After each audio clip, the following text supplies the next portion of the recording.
This is Generation Stadia, giving you that daily dose of everything and anything Stadia related, and today we have some news to cover. We'll be taking a look at an interview with Handy Games on the power of voice and one-hand clapping, a new partnership between Google and Asus, a new game confirmed coming to Stadia by our friends over at Ubisoft, but before all that, we're gonna go over some game updates. And first up is Red Dead Online. If you own Red Dead Redemption 2, then get ready for what Rockstar is calling a massive update. The studio has stated that a new feature should add hours of content to the game, at least for a certain type of player. This update will add a new frontier pursuit that will introduce players to the secrets of naturalism. And based on the fact that they added a camera to the game recently, there's a good chance this new frontier pursuit will have to do with exploration. But if that doesn't sound like your cup of tea, there will be a brand new Outlaw Pass alongside a variety of community requested features and fixes. Now, we don't know much detail other than that right now, but we'll probably be hearing more about it real soon considering the update comes out this week. Now, on a personal level, I gotta admit, I haven't been playing all that much Red Dead Online, even though I thought I was really gonna get invested after playing the single player.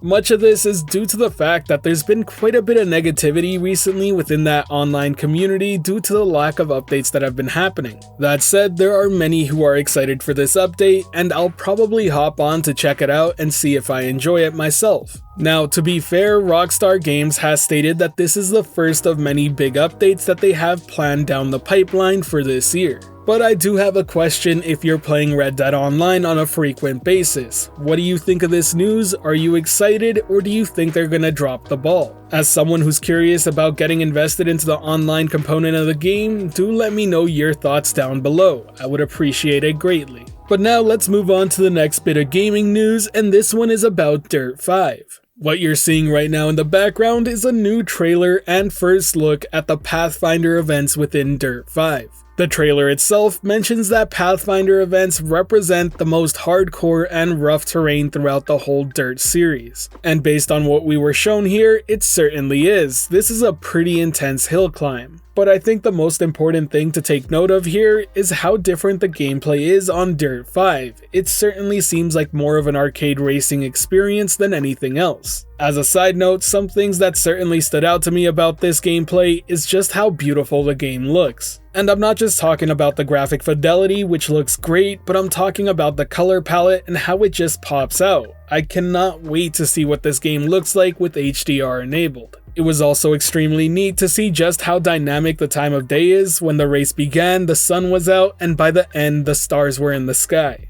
This continues to be one of my most anticipated titles, and I can't wait to see more. But now let's move on to the last game update, and this one revolves around Wavebreak.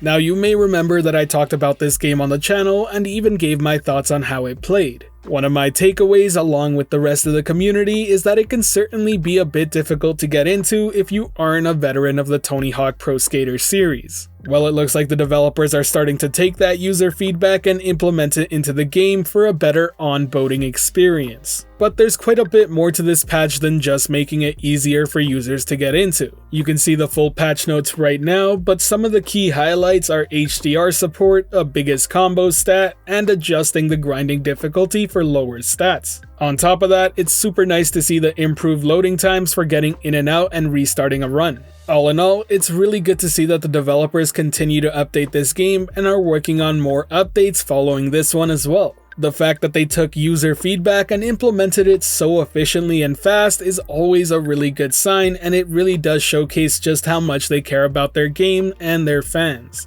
So if you're one of the few who found the game a bit too difficult to dive into when you initially started playing it, I would certainly go and give it another shot. But now let's dive into the top headline stories, and the first is going to be a Google partnership with Asus. Turns out, if you purchase the ROG Phone 3, you'll actually be receiving 3 months of Stadia Pro for free. Not only that, but the official site also lists Google Stadia as a partner. The following quote is directly taken from there. ROG Phone 3 is proudly partnering with Stadia and Unity to establish a truly integrated gaming ecosystem. Together, we aim to build a more complete mobile gaming experience for today's gamers by providing your favorite gaming content on the go.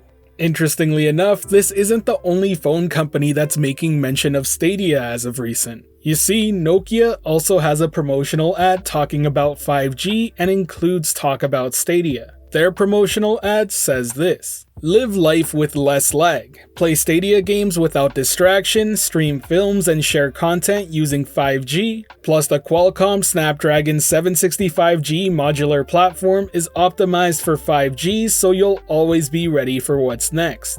This is a really interesting discussion point, and I want to talk about it just a little. Some of you may think that this doesn't mean much since Stadia pretty much runs on any Android phone out right now, but it is quite a big deal to have this sort of promotional thing going on. You see, most people who are buying an Asus ROG phone are probably the type of person who are huge into gaming and therefore are going to check Stadia out with those 3 months for free. But aside from that, just mentioning that Stadia is a feature and a highlight of a phone is a really key thing for public recognition. It's also the reason why Microsoft is signing deals with phone manufacturers, as they've already signed one with Samsung to promote xCloud. Frankly speaking, it's very interesting to see this play out, and the push for 5G has always been mentioned since the very start. Now that it's slowly becoming more and more of a thing, I wouldn't be surprised to see more phones get involved in the cloud gaming war and talking about either xCloud or Stadia. This is certainly just the tip of the iceberg, and I have no doubt that we're going to continue seeing this type of promotion from several avenues. The mobile gaming market is certainly one that I think both Google and Microsoft really want to capitalize on because it's massive. But now let's talk about the upcoming game coming from Ubisoft. Now look, I doubt this is going to be a huge title for many of you out there, but it is worth reporting on, and the only reason we know this is coming is due to Ubisoft's latest earnings call. They released an infographic with their title release schedule for the second quarter.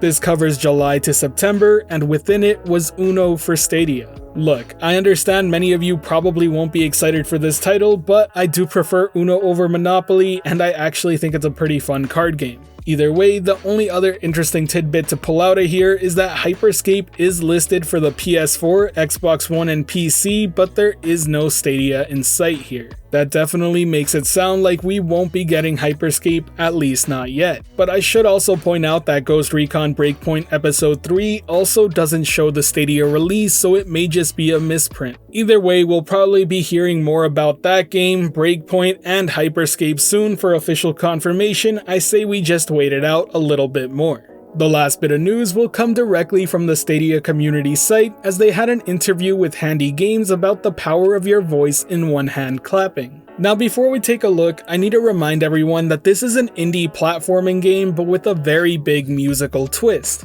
In order to advance, you have to use your voice, so a microphone is required to play this game. It is currently released in early access on Stadia for the low price of $2.99. Now I want to share 2 quotes from this interview, but if you're interested in reading it all, I'll be linking it in the description below, so be sure to check the full thing out. When asked, why are you excited to bring this game to Stadia, they replied with the following: "Everyone has a voice, so one-hand clapping is designed to be a game for everyone. With that in mind, Stadia is a great fit for one-hand clapping because it allows people to play the game from their favorite devices. Stadia also makes it easy to share how you solve these puzzles with your friends just by using gameplay capture. It's really exciting to have seen the community react to our game since launch." Now, what inspired the team to develop one-hand clapping? The team at Bad Dream Games wanted to create a game that explored the joy of singing.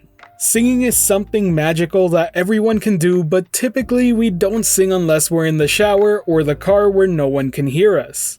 One-hand clapping is a game that encourages players to use their voice to make a difference within the in-game world, and we think that's really powerful. All in all, this may be the most unique game released on Stadia so far, and I would highly encourage you to play it and try it out for yourself if you're somewhat interested. The team behind the game clearly has a lot of passion for music and wants everyone to share and enjoy in the fun. And that summarizes all the news I have for you today. If you enjoyed this video or found it helpful at all, be sure to hit that like button as it really does help the channel out, and if you're wanting more content like this, be sure to subscribe and hit that notification bell as well. Today's end of video message is going to be a simple question of what you're playing on Stadia right now. There are a lot of big games coming soon, but I'm curious to find out what you're playing to pass the time till then. Myself, I picked up Dragon Ball Xenoverse 2 since it's on sale and have been enjoying it quite a bit, but there are plenty of other titles on Stadia and many sales going on right now, so what are you spending your time playing with?